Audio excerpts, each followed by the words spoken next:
मृत्युंजय रुद्र देवताभ्यो, ओम लक्ष्मी नारायण देवताभ्यो। सीधे हाथ में रखिएगा। रिद्धि बुद्धि सिद्धि सहिताय एतत् कर्म प्रधानाय सांगाय सपरिवाराय सायुधाय सशक्तिकाय सवाहिनाय श्रीमन्महागणाधिपतये नमो नमः।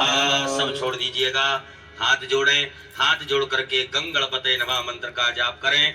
ओम सुमुखश्चैकदन्तश्च कपिलो गजकर्णकः विकटो विघ्नादो विनायक धूम्रकेतुर्गणाध्यक्षो भालचन्द्रो गजानन द्वादशैतानि नामानि आपणे शृणुयादपि विद्यारम्भे विवाहे च प्रवेशे नर्गमे तथा नामे सङ्कटस्यैव विघ्नस्तस्य रजाय सुमलां वरदरं देवं शशिवर्णं चतुर्भुजं प्रसन्नवदनं ध्यायेत् सर्वविघ्नोपशान्तये अभीप्सितार्थसिद्ध्यर्थं पूजितो यः सुरासुरैः सर्वविघ्नहरस्तस्मै गणाधिपतये नमः सर्वमङ्गल्यमाङ्गल्ये शिवे सर्वार्थसाधिके शरण्ये त्र्यम्बके गौरी नारायणे नमोऽस्तुते सर्वदा सर्वकार्येषु